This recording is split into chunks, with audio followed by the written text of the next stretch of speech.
This morning, we will consider the nominations of 4 more individuals to serve in key leadership posts in the administration.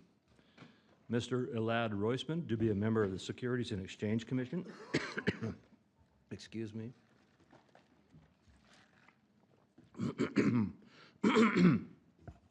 Mr. Michael Bright to be president of the Government National Mortgage Association, or Ginnie Mae.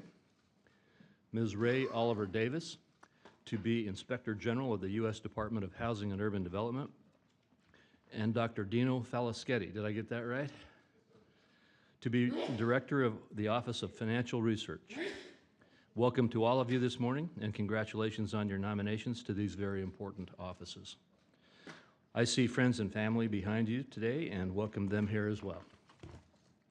Each of these nominees, if confirmed, will play an important role in supporting our financial system, ensuring it remains vibrant, safe, and sound for all Americans. I will start by recognizing Mr. Roisman in particular, who continues to do outstanding work for this committee as Chief Counsel. I can personally attest to Elad's impressive command of securities law, his keen intellect and work ethic, and his commitment to doing what is right. As many on this committee know, Elad is intimately familiar with the inner workings of the SEC, having previously served as counsel to Commissioner Daniel Gallagher and as chief counsel at the NYSE Euronext. Elad, thank you for being a trusted advisor and a resource to me and to the others on this committee. If confirmed, I'm confident that you will successfully execute the SEC's mission of protecting investors, maintaining fair, orderly, and efficient markets, and facilitating capital formation. We will be sad to see you go, but the SEC will have gained a tremendous asset from which our whole country will benefit. Michael Bright also has a distinguished career as a Senate staffer and is no stranger to many in this room. Over the last decade, Mr. Bright has established himself as a leading voice on housing finance policy. Most recently, over the past year and a half, he has overseen all aspects of Ginnie Mae, including its nearly $2 trillion portfolio of mortgage-backed securities, and has already taken significant action to protect taxpayers and help consumers.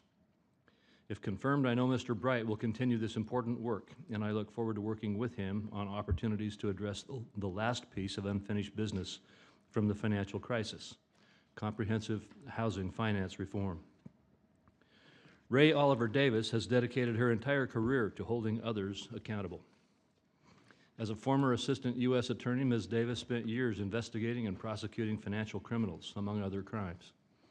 Over the past decade, she has turned her focus to holding the government accountable, working for various inspectors general within the United States Postal Service, the Troubled Asset Relief Program, or TARP, and HUD.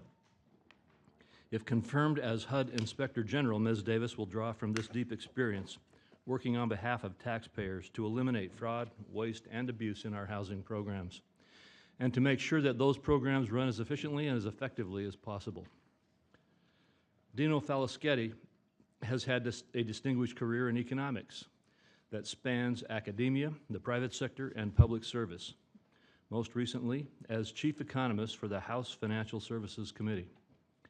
For many years, Dr. Falaschetti's expertise on finance, corporate law, business strategy, and economic policy has been widely sought out.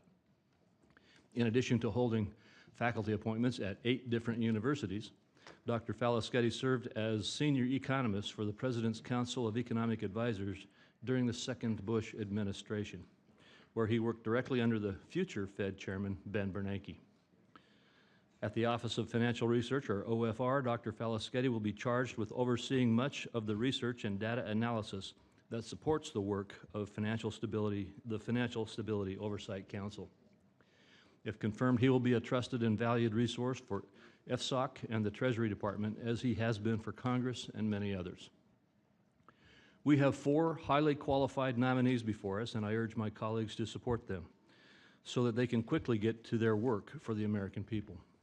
Congratulations once again on your nominations, and thank you for your willingness to serve.